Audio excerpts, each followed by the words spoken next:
Good evening to all.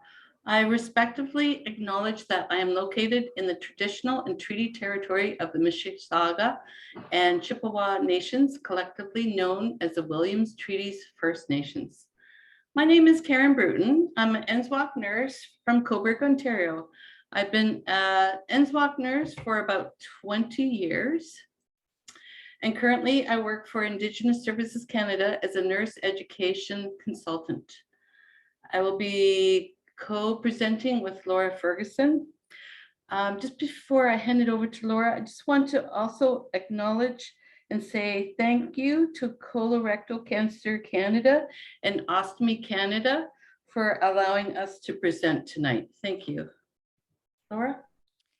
Yes, so hi, I'm Laura Ferguson. I am a young adult living with stage 4 colorectal cancer, and I now have a temporary ileostomy, and I'm looking forward to this engaging presentation, and I'll pass it back to Karen to start the slides. I could just step in really quick, Karen. Hi everyone, welcome to this webinar on supporting individuals awaiting an ostomy and living with those living with one. I'm Iris, Patient Education and Research Manager at Colorectal Cancer Canada. So I just wanted to start off with just a quick housekeeping, bit of housekeeping. So throughout the webinar, if you have any questions, feel free to add those to the chat. So that can be found at the bottom of your video player in sort of the dashboard there in the chat button. So add your questions there and I'll be taking note of all of the questions. And then once we move into the live Q&A, we'll be calling up those questions for Laura and Karen to answer.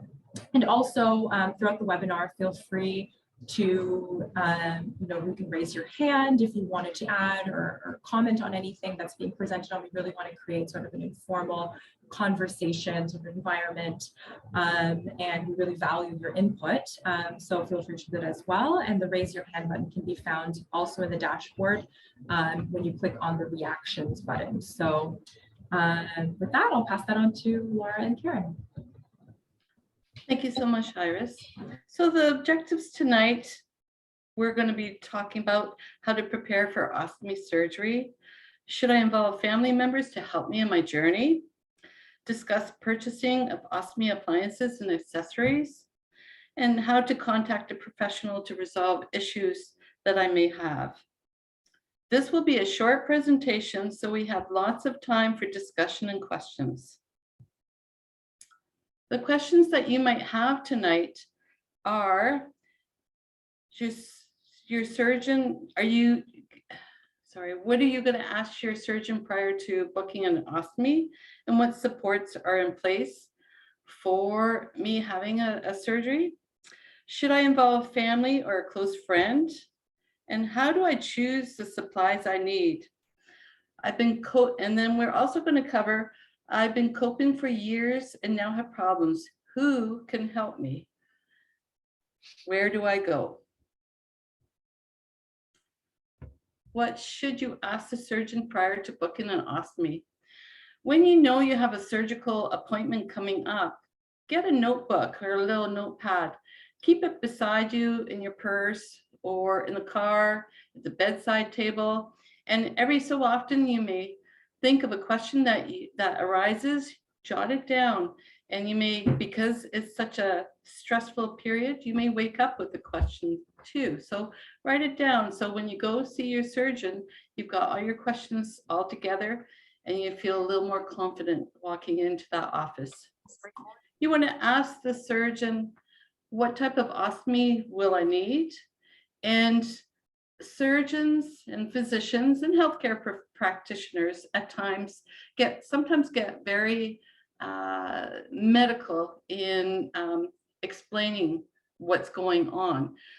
Sometimes it's better if you ask them to draw a picture and show you on a picture.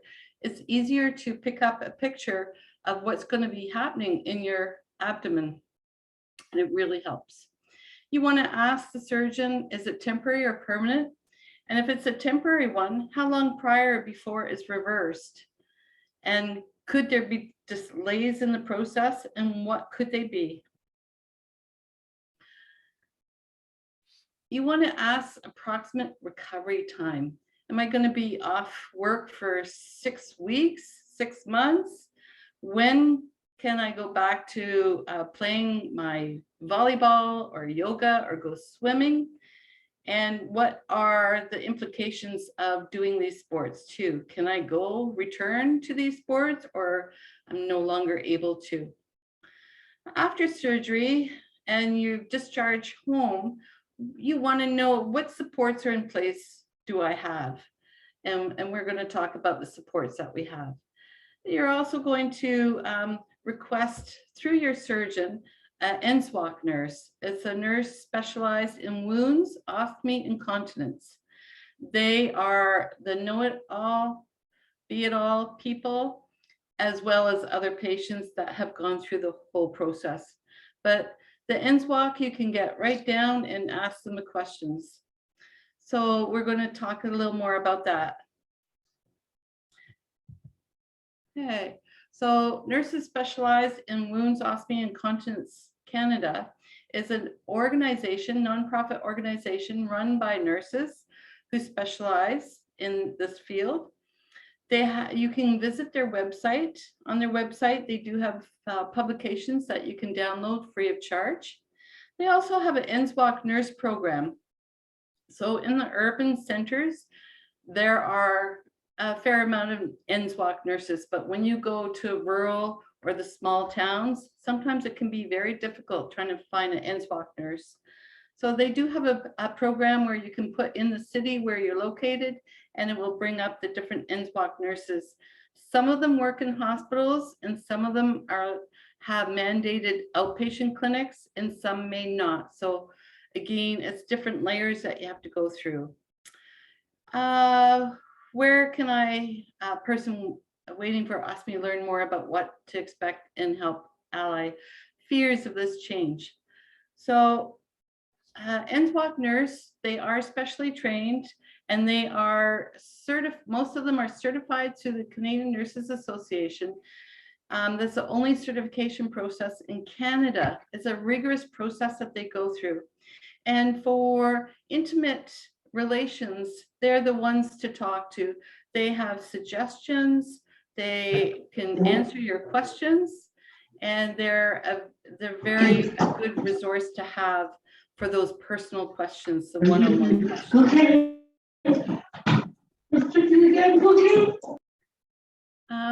Would you be able to mute if possible?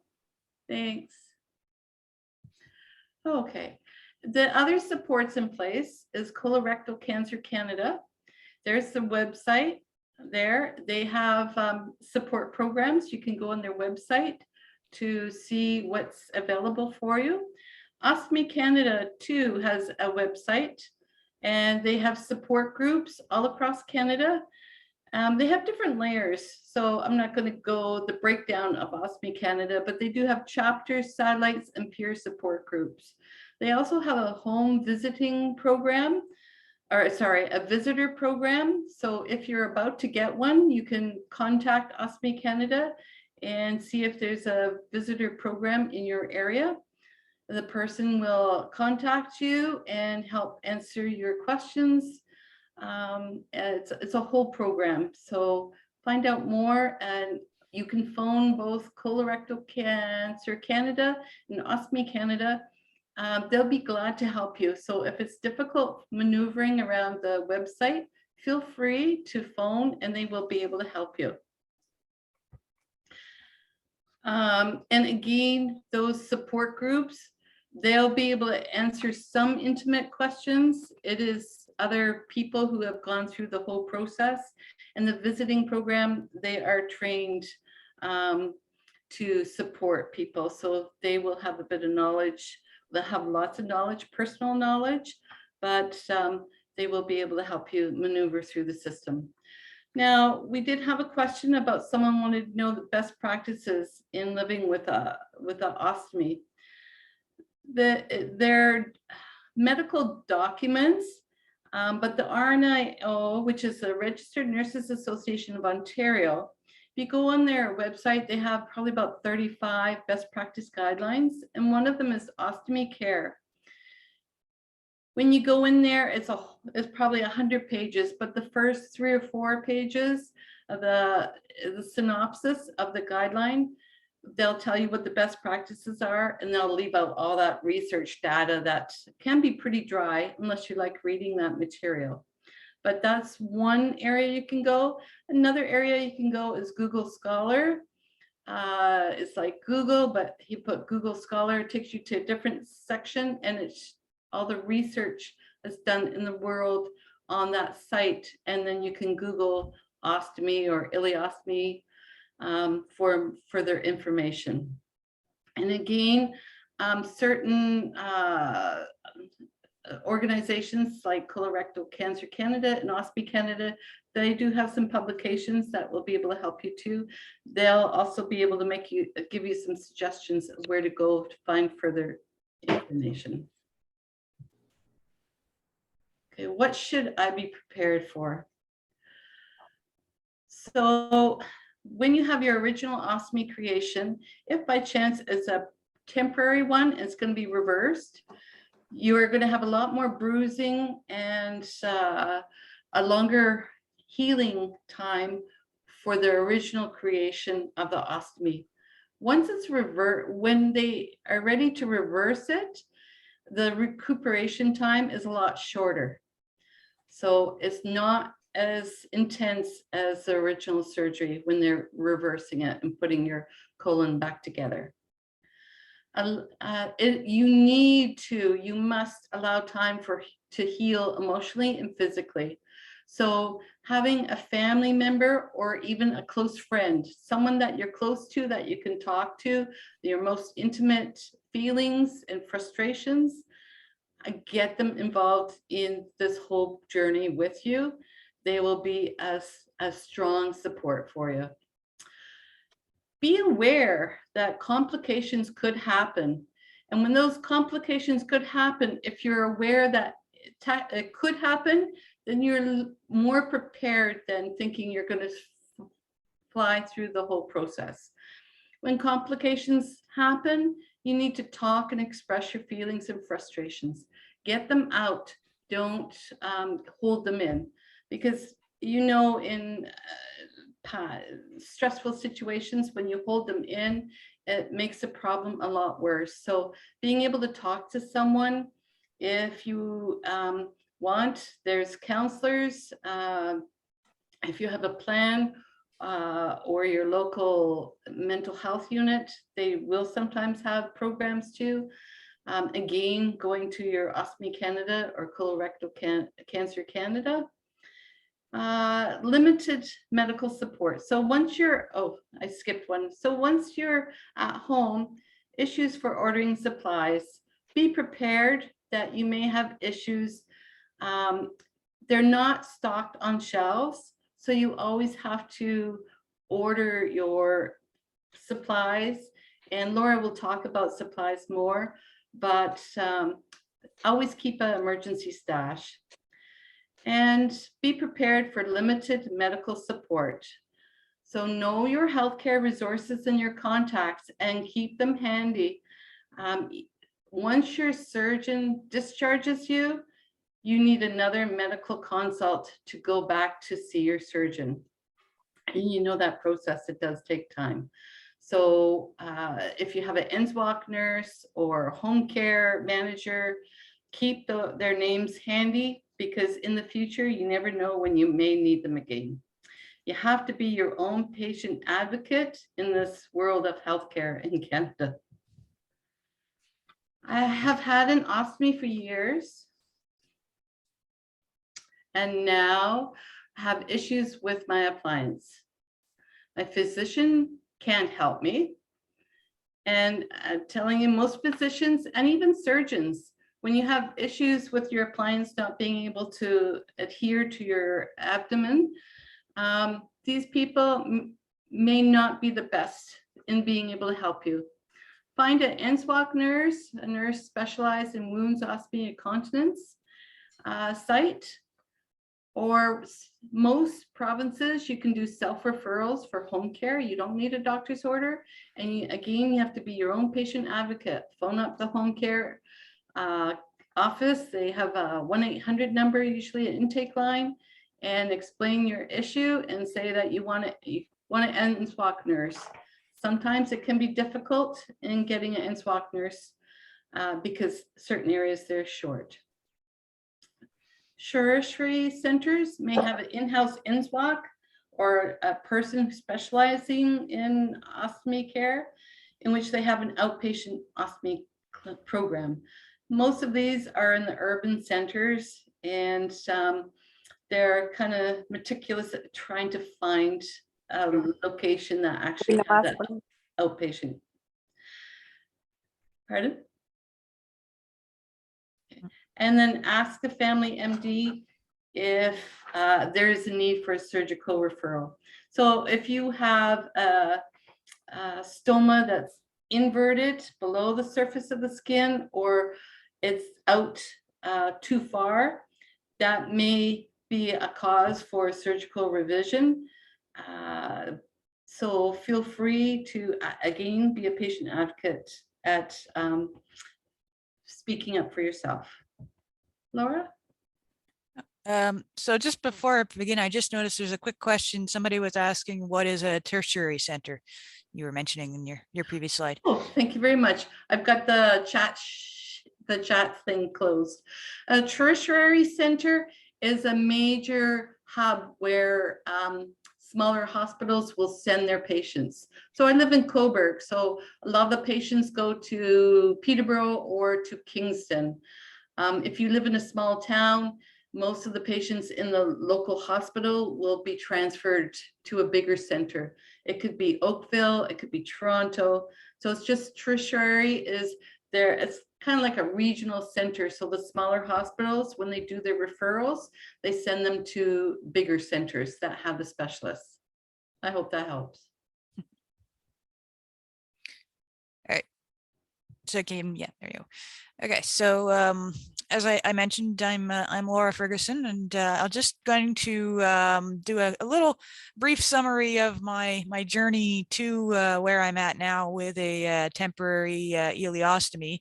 So back in September 2020, I had a colonoscopy done, and they told me that I have stage 4 colorectal cancer, which had metastasized to my liver.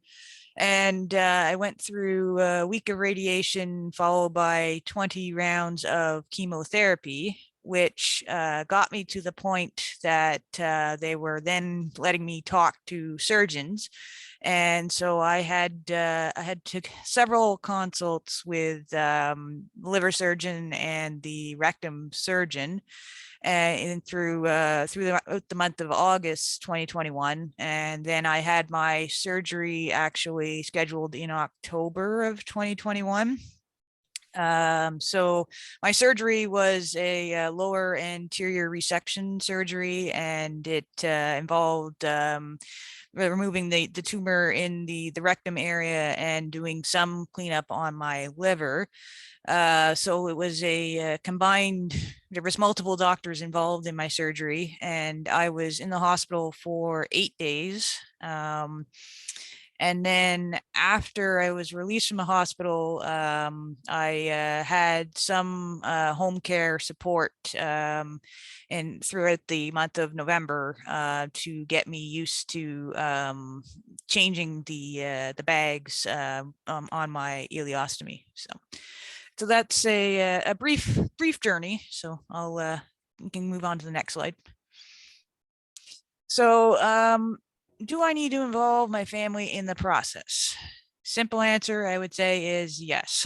It's having family or friends that you can lean on is definitely important. I think it's going to change your life, and when you get one, and you need to have the people closest to you aware of what those changes are.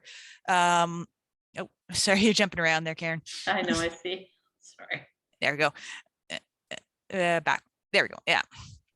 So I would highly recommend, if at all possible, to have a close family member attend all of your appointments, starting from the surgical consult appointments through to the pre-op consults, as well as your appointments to have your stomach marked for the stoma, and any consult appointments that they have with an NSWAC nurse, and of course, when you have home care involved, it is helpful for family members to not necessarily be directly involved, but have a sense of the process, so that they can support you once you are on your own. So again, family can be helpful for the process of changing your appliances, and also for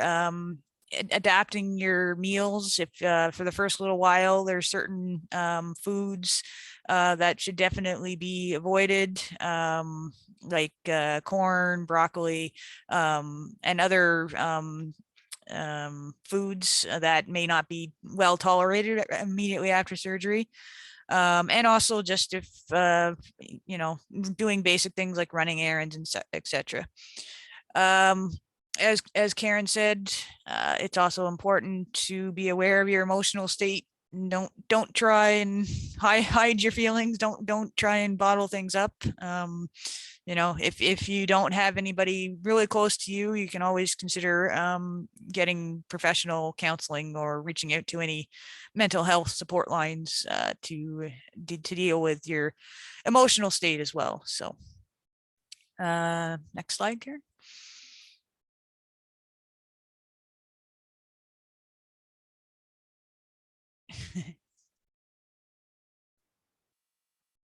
Yeah. You're on mute, Karen.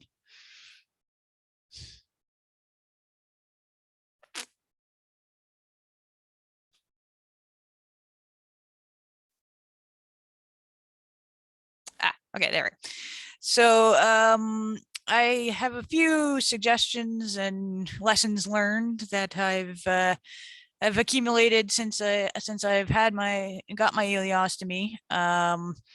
So my first one is assume that you will be getting an ostomy, even if there's a slight chance. I learned this the hard way because in my case, my rectum surgeon, when I had my consult with them, I asked them, what are the odds that I will actually need an ileostomy? And at that point, they told me, oh, it'll probably be about 30 to 40% chance that you'll need one. So I was going into it. I did a little bit of research ahead of time, and but I was cautiously optimistic that I didn't need one, until I showed up on the day of my operation, and I was going over all the documents to sign, and it clearly said that I was going to be getting an ileostomy. So as I was being wheeled into the OR, my surgeon said, "Oh, no, you're definitely getting an ileostomy." So at that point, of course, I was like, I have no idea when that would have changed between 30 to 40% to 100%. Well, that was a bit of a shock, to say the least. So that's my first piece of advice: is go with the assumption you are getting it, even if they say there's only a slim chance. My second piece of advice is if you are in Ontario, like I am, I'm in Ottawa, there is a Ontario assistance program. It's a grant that they will give you to cover the cost of supplies for your ileostomy, and it is available for patients with temporary and permanent ileostomies. And there is paperwork that needs to be done for that, and it has to be done, well, it's recommended that you get it done while you're in the hospital, while you have access to the surgeon, and also make sure that the surgeon doesn't walk off with your papers when they sign it. Keep it in hand. Don't give it to them and expect them to come back with it. So, because you know how busy doctors can get. So, so they see the question, paperwork is on the website. So in my case, the nurses actually provided me with the paperwork, but I'm not sure if you can print it off ahead of time. Yes, you can. Yeah. It's on the Ministry of Health's website and go under ADP, Assistive Devices Program, and you can download the form. Yeah, that's great. Thanks, Sue, for that. Again, as Karen said, look out for support groups, and she's mentioned quite a few of them on previous slides. You know, it's important to remember that you're not alone. You're not the first person to get an ostomy. So there, you know, people have experience, and so it's important to reach out, and you know, even just attending events like this is a great example too. My other lesson learned is to get lots of hands-on experience when you have home care coming to your house. In my case, I struggled with getting the right size of the flanges, I actually ended up having to advocate for myself, as Karen said, to push to go and get another appointment afterwards, actually, which I just had this morning. So I'm actually still learning as we go. To get my stoma checked, because I had some irritation around the stoma. So yeah, I would definitely recommend when you have home care accessible to you, take advantage of it, get lots of practice doing it yourself with somebody watching, so that you feel confident to do it on your own. And then my other piece of advice is to take advantage of free samples. So there are a lot of different companies that provide ostomy supplies, and one of them is Hollister, and I took advantage. When I was in the hospital for my surgery, when I got my ileostomy, the bag that they put on, it was a clear plastic bag, so when I got home, they had sent me Hollister sends you like a welcome package, and it had bags that were cloth bags, and I had thought that, well, you know, I'd gotten used to the clear bags in the hospital, so I thought, well, I'm going to ask Hollister to send me a free sample of the clear bags. And I'm glad that I did, because when I tried them out at home, I found that I actually preferred the cloth ones. So it's worth trying the different types of bags, which brings me to my next point, that there are a variety of bags, and the one thing I will highly recommend is make sure you get a bag with a filter, because the filters definitely do help with the amount of gas that stays in the bag. So that is definitely another piece of advice. So we'll move on to the next slide, Karen. I'm so sorry. My computer keeps freezing. Oh, okay. So I'll put it back.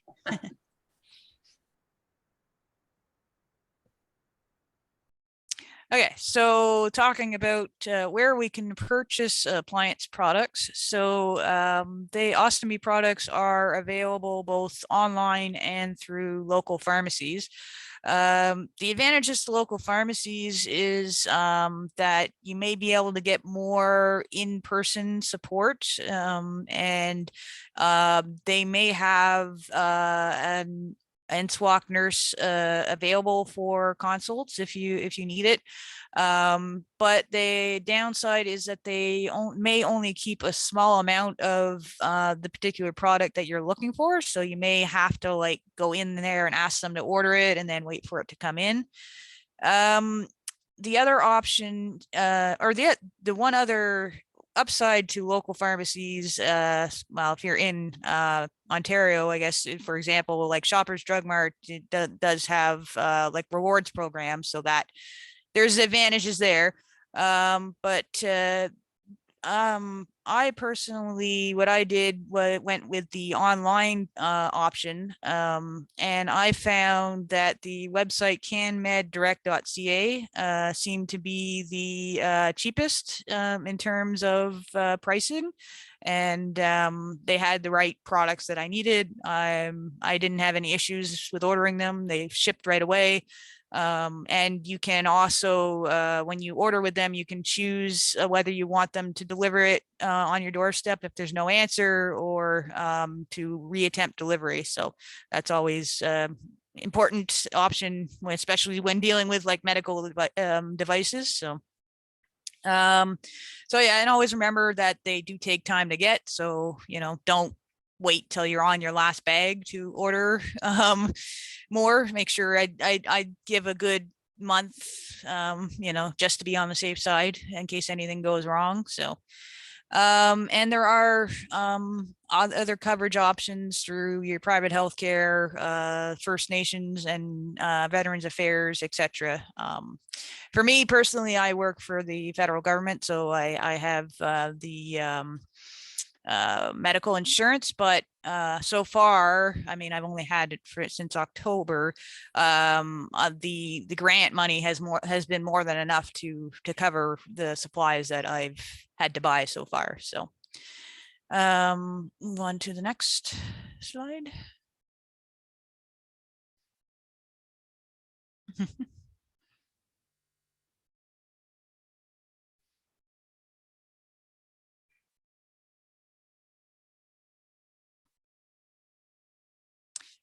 So day-to-day tips and advice. Number one, you got to remember that this is a lifestyle adjustment and that everyone is different.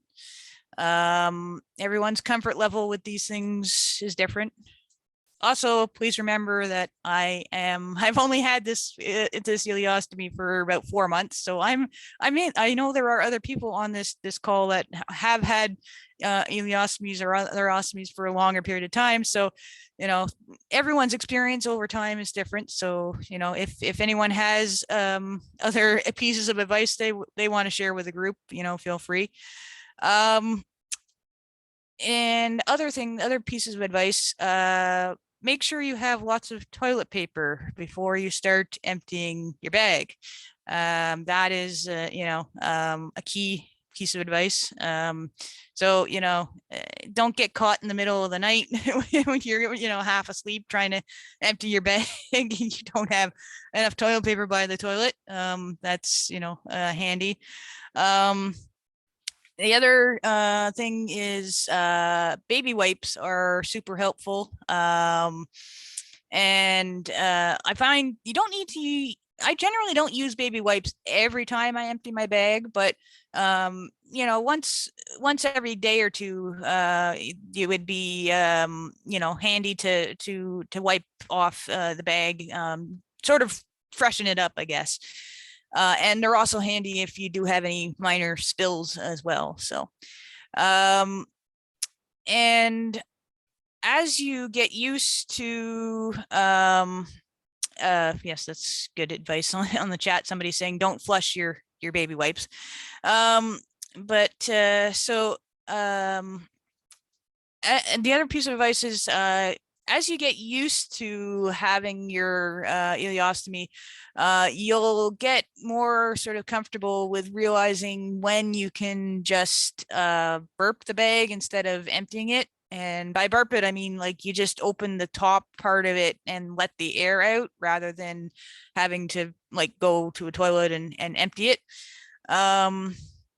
And my other piece of advice is when you are showering, if you don't want to take off your bag entirely, which the nurse that I saw this morning actually suggested to try doing. I haven't actually done that myself yet, but when you want to take a shower with it, what I recommend is there's two ideas. Is one, you can use shower caps to put around the bag. The other idea that I've tried a couple of times too just recently is taking a Ziploc bag. So you just cut a hole in the Ziploc bag, and then you put the around the flange, and you just close up the bag around it. So the bag will protect the Ziploc bag will protect your ileostomy bag from getting wet. Now, I have not come up with any kind of genius way of not getting your flange wet, unfortunately. So the next piece of advice is to make sure that you blow dry it thoroughly afterwards, for to ensure that it stays dry. So and the other last sort of piece of advice is that over time, you will get used to the fact that the consistency, texture, smell, and color of the contents of your bag will vary quite widely depending on what you eat. I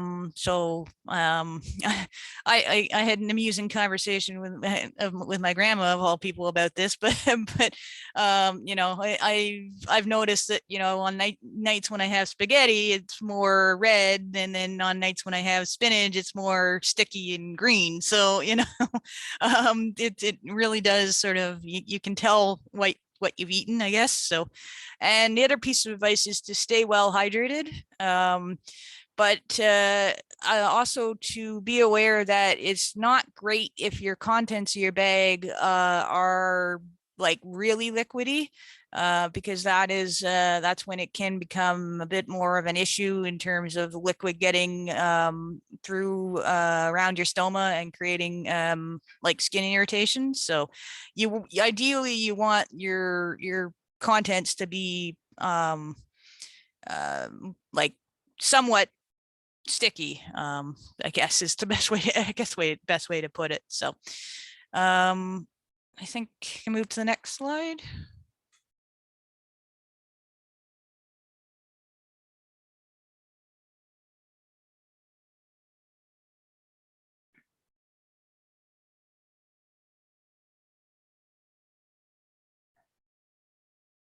Okay, so so thank you for listening to my story.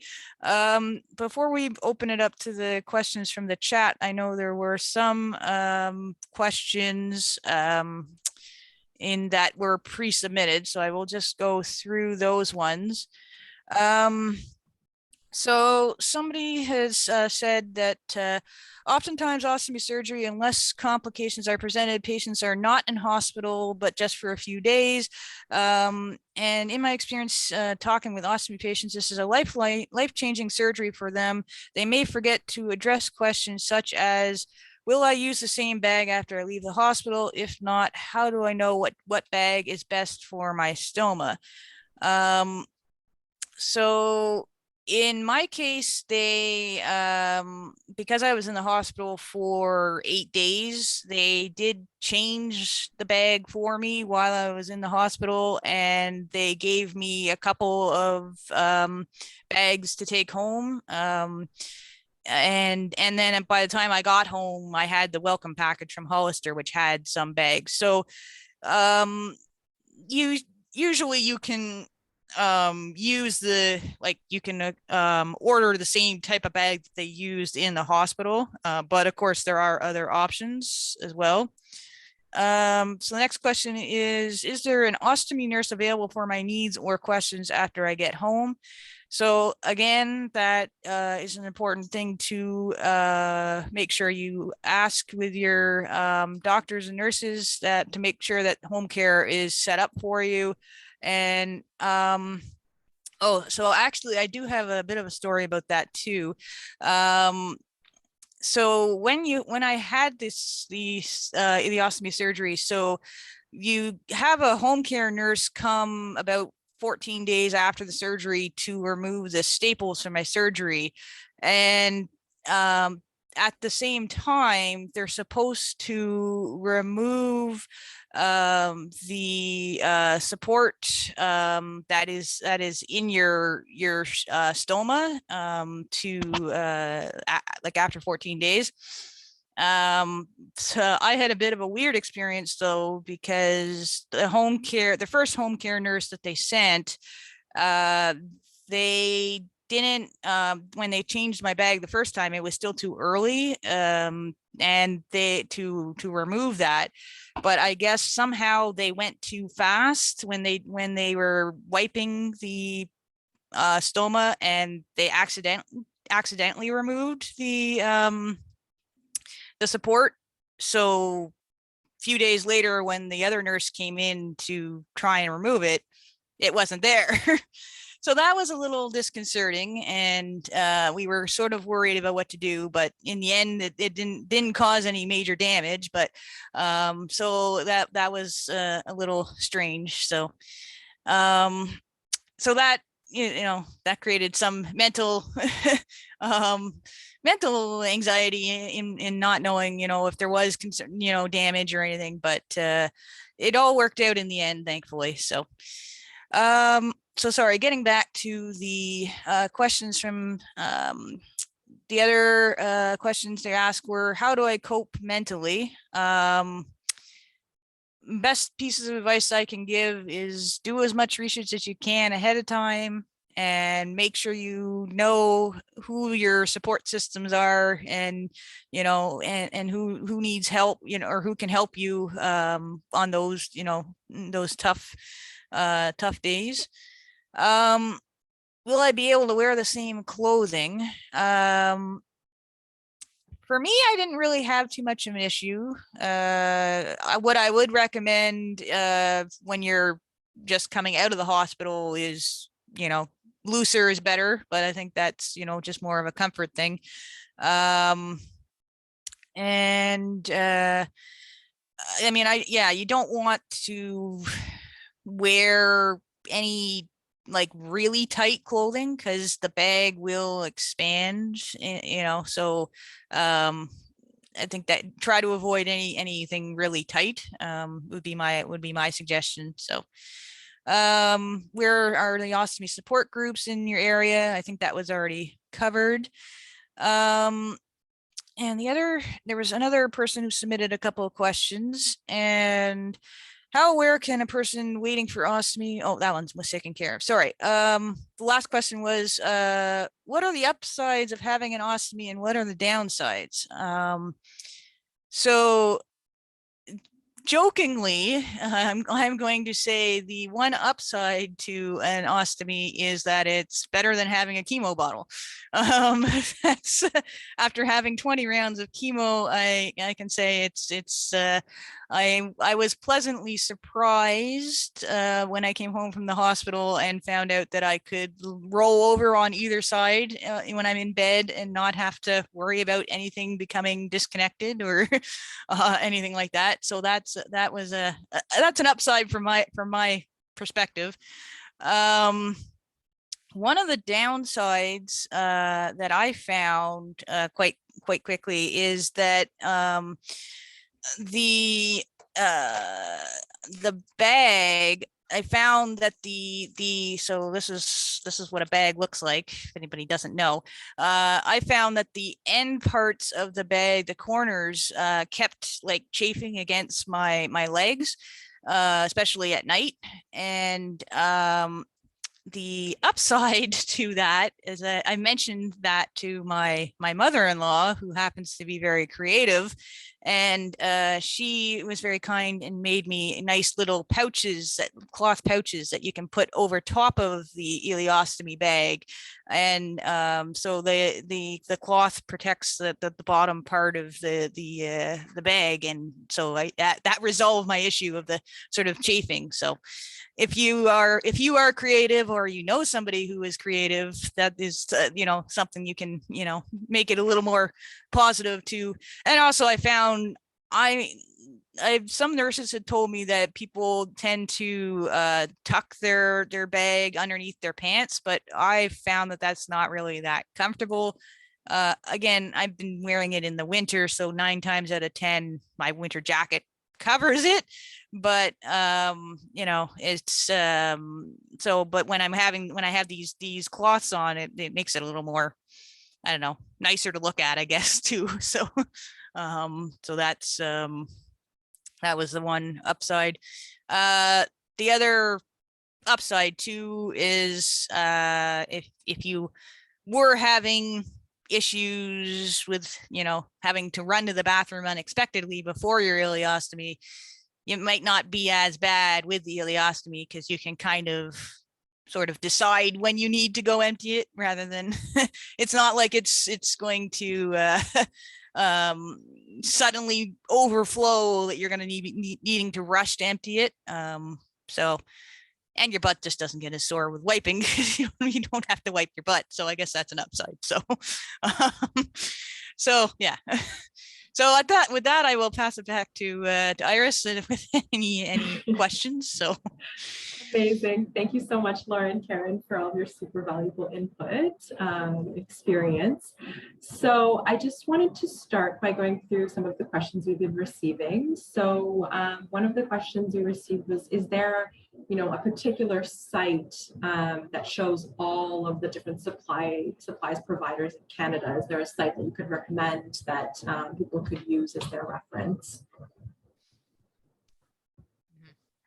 I mean, I think CanMed Direct has a variety of different companies. To be honest, maybe it was because I was feeling a bit overwhelmed at the point when I needed to actually go and buy the products. But I did try looking at a couple other companies to try and get free samples, but I didn't find their processes as simple as Hollister was. So I've only really had experience with Hollister, but I don't know if other people have, you know, their favorite sites.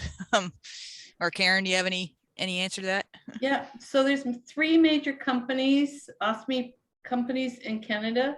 There's Coloplast, Convatec, and Hollister.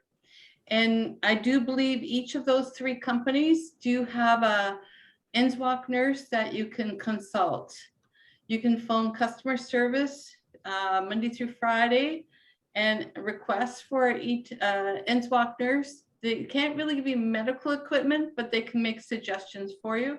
The 3 companies, you phone them up and they're looking for your business.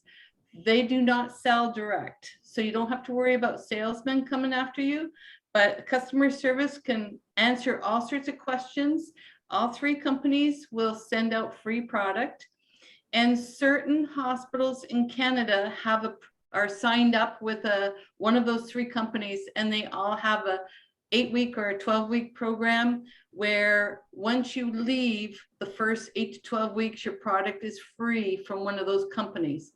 But it's got to be, it's usually set up through the hospital, and then again with branding and favoring one company. It's very political, and most hospitals do stay away from that. But by phoning the 3 companies, you can phone all 3 and say the size of your ostomy, say what your issues are. They will help and guide you on the products that you should maybe try, and then they will send you free product. Okay. And then I did see in the chat box, you can go through Shoppers, and there's Welland. I know Welland, they're not one of the top 3, but they are there. There's Welland, and then there's Salts. So there's lots of smaller companies. And again, the best way to play around with it is go on like CanMed, or there's Montreal Ostomy or Ostomy Toronto or Starkman's, and they all sell ostomy products. And I do believe they have specialists at their sites too, or you can phone. So Googling is the best way to find out what products are on the market, what's available. And there's probably over 500 different types of ostomy pouches and bags, and that includes 1-piece and 2-piece. And it's all about patient preferences. So I did see a question in there about 1-piece and 2-piece. So Yeah. the 1-piece is a flatter and more pliable thing, but you have to change that more often. And you have to look at your costs too. The 2-piece, your pouch, you can take off, wash it, allow it to drip dry, and your pouch, and that's good for up to 7 days. In the past, I had a customer who wanted to see how long he could keep that one pouch, and he went 28 days. So he alternated his pouches, and that way they do last a little longer. You need less pouches, and the flanges, if you get a good seal, it's good. Another question or scenario I want to say is having a shower with your flange off, your appliance off, is excellent way of reducing the bacteria and maybe the dead tissue around the area. So having a shower is best practice at removing all the residue on a regular basis. And the regular basis is up to the client. Now, if only my first home care nurse had told me that. I only learned that this morning. So I will have to try that this weekend. And have a towel ready. Have Yes. a towel ready that you can just use, or a J cloth to use just to capture it. And the best time is do it first thing in the morning. Express the around the stoma, express any contents that might be there. So less chance of having an accident. Don't have it an hour after you eat. Mm-hmm. We had another comment in the chat from someone that said our home care nurse told us not to shower within 24 hours after changing the bag. Is that sort of best practice, or is that just, can you comment on that? I think that's personal. Yeah, I've never heard and that. I think everyone is so different and unique, and you have to try it. It may work, may not work for you. Okay. So we had another question that was, what part is the flange? And so I don't know, I know, Laura, you have an ostomy bag next to you. Maybe if you could just show it and sort of go through a bit of the anatomy of what all the parts look like, just so everyone's sort of on the same page. So I have the 2-part system. I have not tried the 1-part system. So the 2-part system comes in this is the bag that the flange comes in. So the flange it looks like this, and like it has a sticky sheet on the back that you peel off once you're ready to put it on. So this is the part that actually goes on your skin. And then the bag has clips on the back of it, and you just clip it on to the flange once it's in place. And just as I mentioned too, the filters, so you can see this is an example of a clear bag, and this one has a filter on the top. So the filter just looks like a little rectangular thing at the top. I've had a few home care nurses tell me that the filter typically will work best for the first couple of days. After about 2 or 3 days, it may not work as well. And I tend to agree with that from my experience. Usually after about 4 or 5 days, I will end up with a lot more gas buildup in the bag.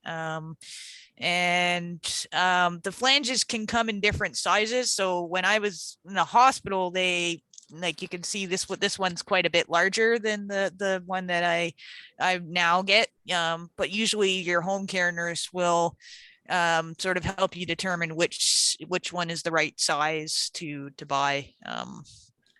And after surgery, your stoma will shrink.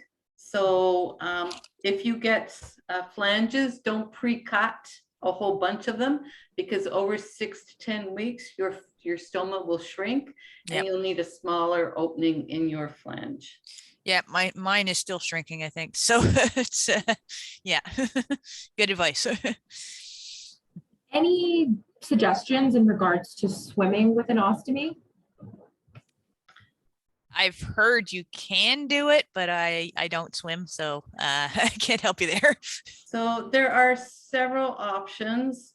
One, there is this thing that you can buy. It goes on your abdomen and you pump it up and it seals the pouch underneath the seal. It's a plastic ring that goes around.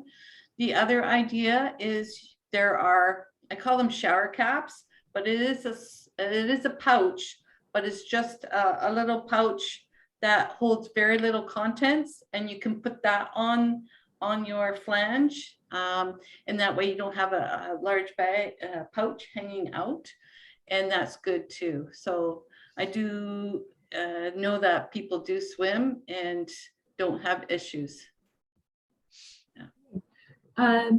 And so another question was, how often do you change your appliance now? Directed to Laura. So I've gone anywhere from about 4 to 6 days. But after talking to the nurse this morning, I think around 4 days is probably good.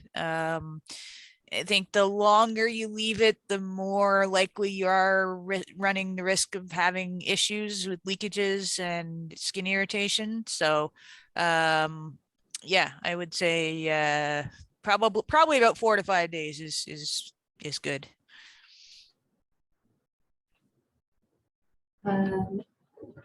So we have another question about advice on diet post-ostomy. I know you touched on that a bit, Laura, in your presentation, but I was wondering if you could just expand on that a little bit more, just your experience with that. Yeah, I don't know if I'm necessarily the best person to ask about diet issues. I followed the advice that the nutritionist gave me while I was in the hospital in terms of what foods to avoid for the first, I'd say about 6 weeks after surgery, just to be on the safe side. And then I sort of gradually reintroduced foods as I went. The one thing that I've found is for myself is that corn doesn't digest amazingly. So you will get like whole pieces of kernel coming back through your bag, which is a little strange. Or carrots as well is another one that generally doesn't digest amazingly. So you'll get like chunks of carrot as well that come back through. I think, obviously, foods that are generally gassy in normal circumstances will potentially make make the bag more gassy. So that's just something to be aware of as well. But again, I'm not a medical expert on this topic, so and everyone's stomach is different. So, do you have anything to add, Karen? So initially, it's good to stay to a soft diet and avoid roughage such as carrots and nuts and corn, and keep to soft foods, because remember, your bowel is still healing, and they've anastomosed, or they've sewn up your bowel. They've cut a piece of your bowel out and put two ends together. So you have an incision line around there, so you don't want to break it. So initially, be soft, and usually you do see a dietitian, or you get a handout of what to eat for the first 4 to 6 weeks. And also it is different than a colostomy and an ileostomy. So again, you want to talk to a dietitian, because the two will be slightly different diets. Yeah, and just from the chat also, Ostomy Canada, I saw that John posted that Ostomy Canada had a webinar on nutrition recently, and that's available at the Ostomy Canada website, so www.ostomycanada.ca /webinar for people who want to check that out. It was recorded for anyone that missed it. And also I'll be posting in the chat later, Colorectal Cancer Canada has a pamphlet about diet and ostomy care, which I'll share with everyone as well to take a look at. So another question, I read that filtered bags may not work well when your output is quite runny, as the filter may get wet and leak onto your clothing. What are your thoughts? It can happen. The filter is cloth-like and porous, so it can get wet on the inside, and if it's liquidy, it can end up soaking externally. I have not had that issue, thankfully, because my output has never been that runny. So that was the one thing I was going to say, though, is that my experience, I found for the first week while I was in the hospital, the output was extremely runny, but that was kind of to be expected because, well, I ended up on the liquid diet. So, there wasn't much, I wasn't eating much solid food. So, so it was actually a bit of an adjustment going from that, process to more solid food. So that's, that is something also to be sort of mentally prepared for, is the process of having to empty your bag while you're in the hospital versus while you're at home, because it's that I found that they, like, the first little while they were emptying it for you, and when you're not able to, like, get out of your own bed, but then after a while they're expecting you to empty it. And like, initially they told me, well, the best way to do it is to, like, just stand over the toilet and empty it, but well, once you get home and it's more solid, then it's more easier to do it while you're just sitting normally on the toilet. So it's an adjustment process. So I received a comment from someone that said that stoma filter stickers exist that you can actually put over the filter to help control the sort of the outflow of runnier contents. So that exists as well. Another question that we have: in your experience, are employers accommodating in regards to dealing with ostomy issues in the workplace? My sister, who was a teacher, found it difficult since she worked in a portable classroom and the staff washrooms were a long distance from her classroom. If she had problems with her bag, she was under a lot of stress, wondering what to do since she didn't want to startle the kids. I would strongly suggest, being a teacher, there's a teachers union or association, of looking for some accommodation, and maybe next year be in the main building and not in a portable. At the same time, it's good to have an emergency box, like maybe a little Tupperware or Rubbermaid container with a face cloth, a couple of face cloths, and don't get the white ones, get brown or dark colored ones, and some ostomy accessories and appliance, and make herself a little emergency kit that hopefully they have a baffle or a little where maybe in the area where they hang up their coats, if there's some protection there, the kids could be out and she can get the tap, put her face cloth in a pouch, and then go around the corner and do it. But I'd strongly suggest talking to our union about making some accommodation next year. From my experience, it hasn't been an issue for me in terms of employment, because I'm teleworking, so that's been a blessing. That, although, just talking from experience, another two pieces of advice that I forgot to mention is if you're out and about with, like, friends and family, just make sure that they're sort of aware that when you go to the washroom, it may take you longer than expected, because emptying the bag is a process. And I found that out going to like a winter village, and my bag was actually almost like frozen, like it took a little longer for it to empty. So that's something to remember.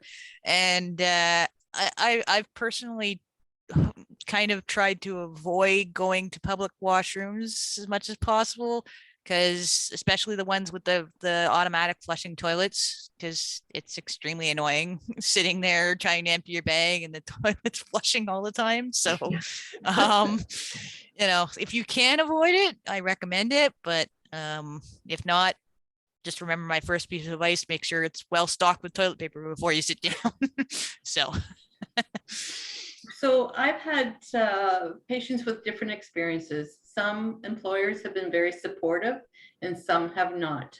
And then some have actually gotten bullied with the odor. So again, if you have a union, as a good person to talk to is your union rep. If you have a amiable manager, talk to them about what your issues are, and be open and accommodating, and hopefully they're the same to you. But life is never a bullet, like a bowl of cherries. Got a great tip from Jarlene in the chat. She says that she keeps ostomy supply kits in different places that she frequents often. So at her mom's house, at work, at her best friend's house, in a car. So that could be a great tip to be sure that those places are always stocked and ready. So just bridging into this question about the odor, we have a question that says, what is a good way to manage ostomy odor? All three companies have products that can go into the pouches. There are some homemade remedies that people like to use. Again, I'd probably research online, best practice, evidence-based. I have heard from all three persons using the odor control from all three companies that they've had no issues with the three companies' odor products that they have.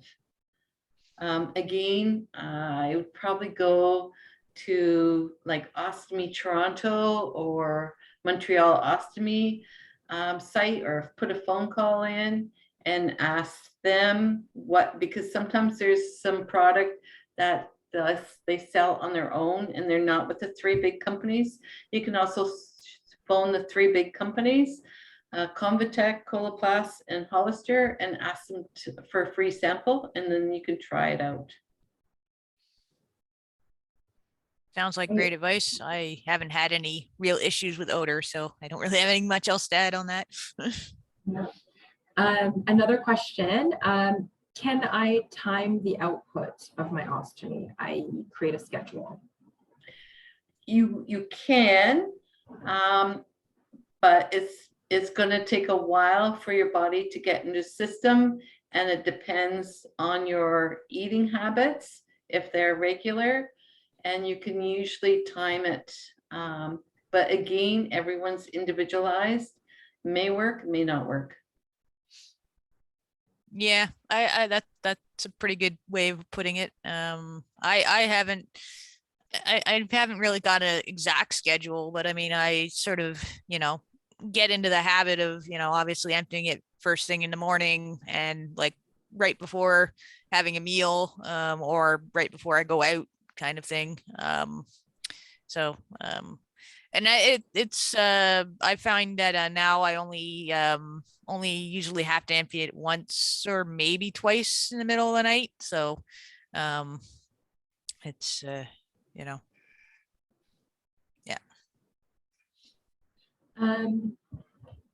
And is there a limited window of time, such as within a year or so, that you're able to do an ileostomy reversal? It all depends on your healing. So if you have autoimmune diseases or diabetes, it's going to be a slower pace. So for one person, it might be 6 months before they go back to have the reverse, and someone else, it might be 2 years. So it depends on your past medical history. It depends on the type of procedure you had, and it depends on the complications. So minimum, I've heard surgeons say, oh, in 3 months you can have it reversed. And you also have to worry about operation time, especially now with COVID. The turnaround time may not be 3 months. it may be a year, but it can be 3 months, it could be 3 years. And another question that we got, what are common complications with an ostomy and what should I look out for as a red flag? To know, are there any instances where you need to seek medical attention? The most common one is initially trying to find the right appliance for adhesion onto your abdomen. Once you have that good seal and it can stay on anywhere from 3 to 5 days, then that's the most common issue. Other common issue is leakage. Sometimes your stoma is at your abdominal fold. So as you're bending over, your skin goes inward. And if your ostomy is right there, then your appliance is going to come off a lot sooner. Another one would be, if you do have a leakage, is excoriation or broken skin around the stoma. Those are the most common causes.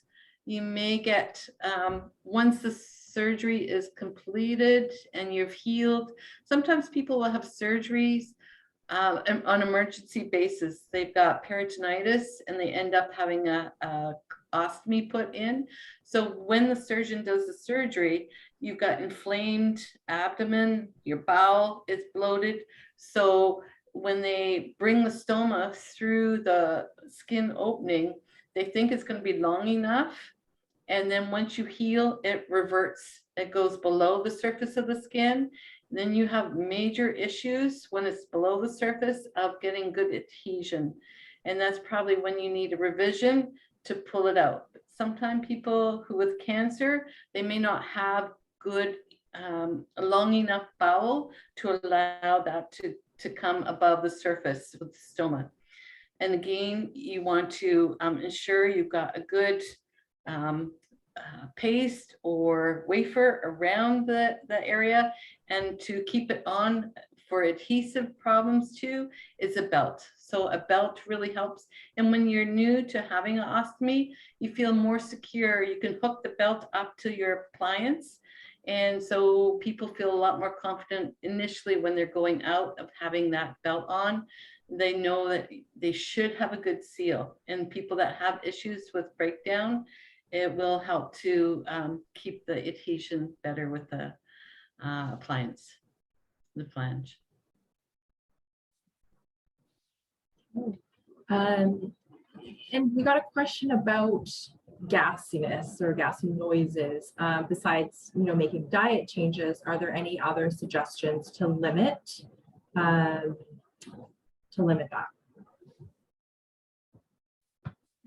Laura, do you have any suggestions? Honestly, not really. That is actually, I guess I should have added that as the list of one of the downsides.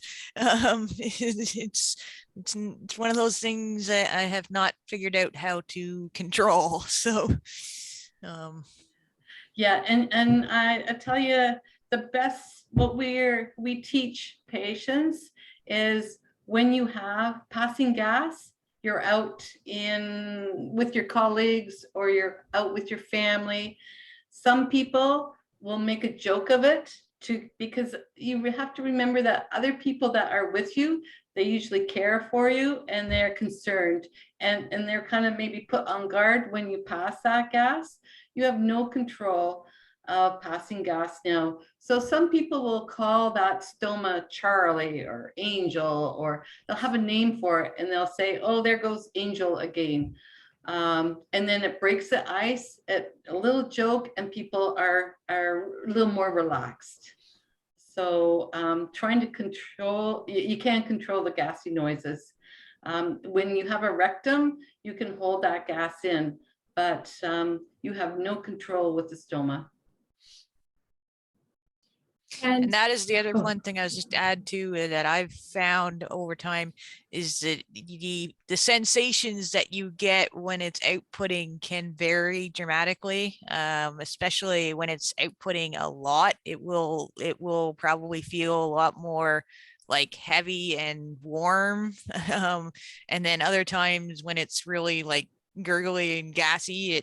It's almost like it's like a tickling sensation. So sometimes I think I've almost caught my husband off guard when I'm reacting to it, because it's like, yeah, it takes a while to get used to the different feelings of that as it's empty, or as it's producing. So And your foods too, like your beans, your broccoli, your cauliflower. You can look up what foods produce gas. You can Google that and stay away from those foods if you know that you're going out. Mhm. I'm just so I've just sent this list of I just sent to put in the chat. It's from the Mayo Clinic, of just different foods that can cause intestinal reactions. So you can take a look at that. Nice. Yeah, and so we had a question. Can you talk about peristomal hernia? So a hernia in your abdominal wall, just a regular normal hernia, is your muscle, there's a muscle weakness. So it pushes the bowel or pushes your abdomen out. Usually you have a muscle in place to keep it in, but sometimes a hernia will develop due to a muscle weakness. With a stoma, you can develop a peristomal hernia where the whole stoma and around it is pushed out because of a muscle weakness, or they've cut some muscle away for your stoma, and your bowels or your inside has come out. There are ways of fixing that. The non-surgical way is you can go to a specialty store that will measure you for peristoma hernia belt, and it's usually about 3 inches long, and they measure you so it's custom made, and it is covered under medical plans. It can be $200 to $300 or more now. A while ago it was that, and you have to wear that. Some people find it very comfortable. It holds the hernia in, but it allows a opening for your stoma and your pouch to be there. Another way is if you're a surgical candidate, that means your body is good lungs and you're okay to have surgery. And if you have lots of areas on your abdomen, to move the stoma. So they may move it from the right side to the left side. And if you have enough colon to come through. So there are several options. And then some people just live with their hernia. Does not cause them pain.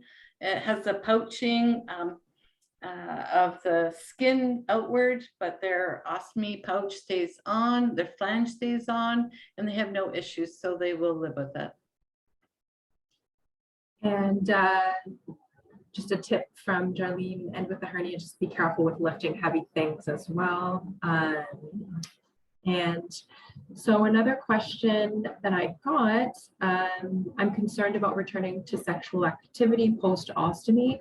My doctor has okayed it, but what can I do to avoid any embarrassing moments? Okay, so with that, NSWAC nurse is really good to talk to one-on-one. Some suggestions are wrapping the abdomen with a roll of saran wrap to protect the stoma. With sexual intimacy, the friction of the abdomen rubbing back and forth, that will help to reduce the chance of the ostomy pouch flange coming off. There are some other ideas, but right now I can't think of them. It's been a while since I've done teaching for people with ostomies. It will be in the RNAO, the Registered Nurses Association of Ontario Best Practice Guideline for Ostomy Care. I do believe they talk about it a bit. And I think too, if you Google online, especially Google Scholar, you'll be able to find some information on that. So someone's written, you can use ostomy wraps and importantly, communicate with your partner. That's excellent. Great tips. Yeah.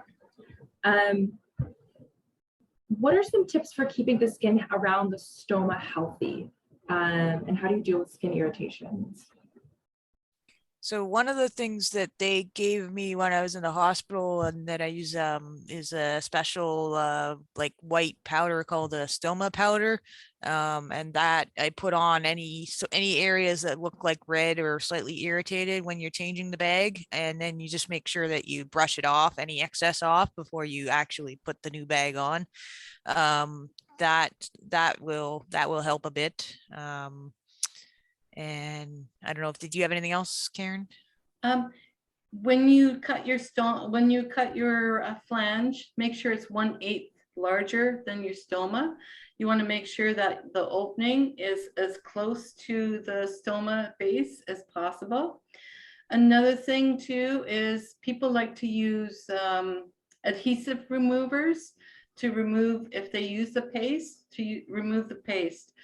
Knowing that adhesive removers are about 70% alcohol, and so they're going to excoriate your skin. If you can stay away from the adhesive removers, it's a great start at not causing skin breakdown. What you can use too, instead of adhesive removers, is using stoma powder. So around on your paste, the area that you can't get rid of the paste, you've used your fingers to try and remove it, but there's still paste there. Dust it with some powder and then use your fingertips and just rub it. It will come off in little balls. And having a shower is another way. And if you can't get it off, leave it. Don't be scrubbing that skin to make sure you get off all the adhesive. If the paste doesn't come off, don't worry about it, as long as you get a good seal.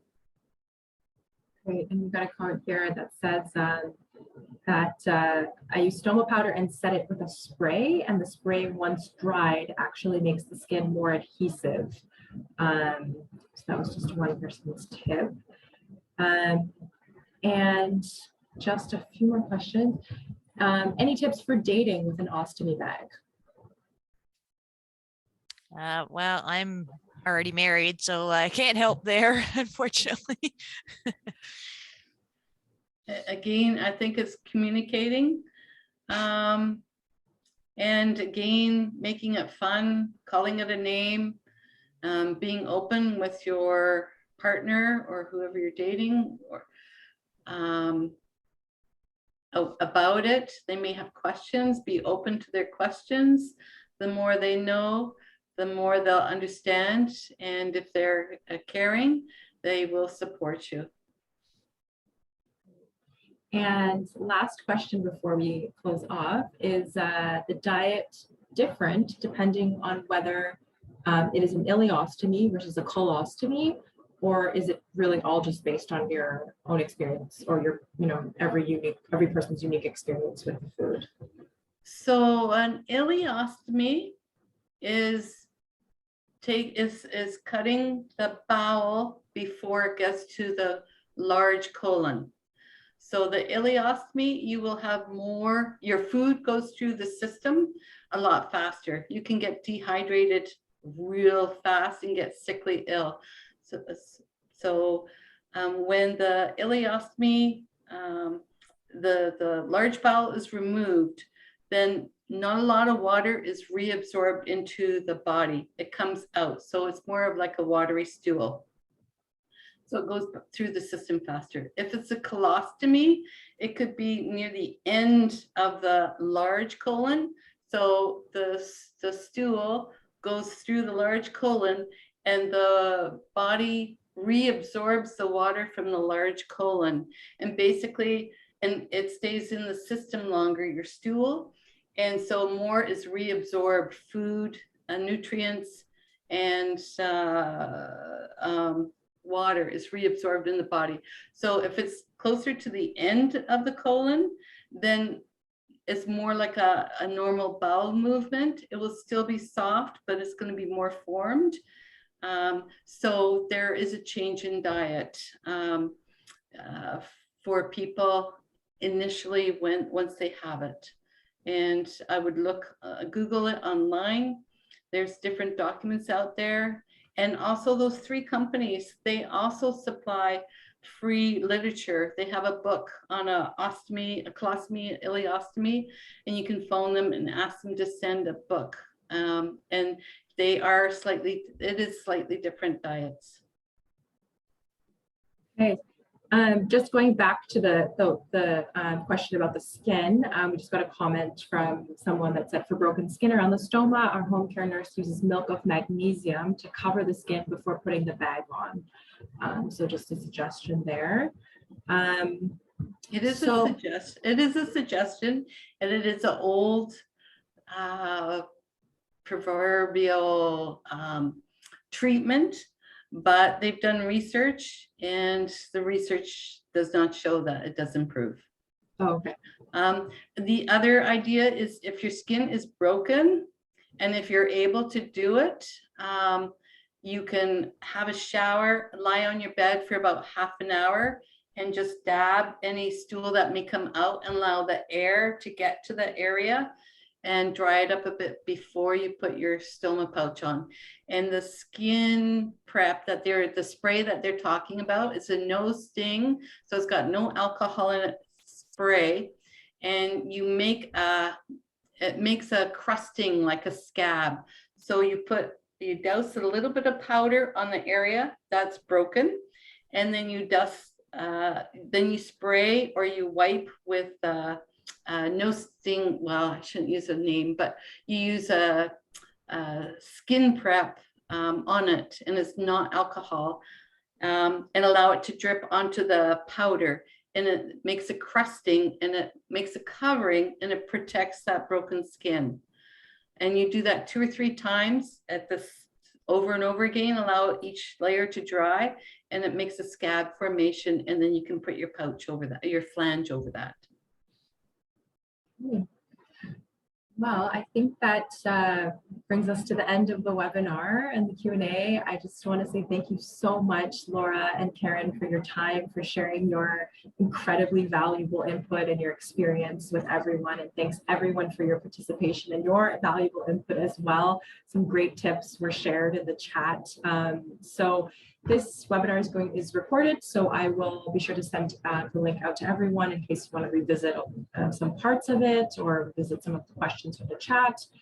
And I will be sending everyone as well just a very quick survey of about 2 or 3 questions, just to hear your input and your feedback on the webinar and how we can direct future webinars for everyone. So thank you so much, and Thank you so much, Iris. All right. Thank you very much as well.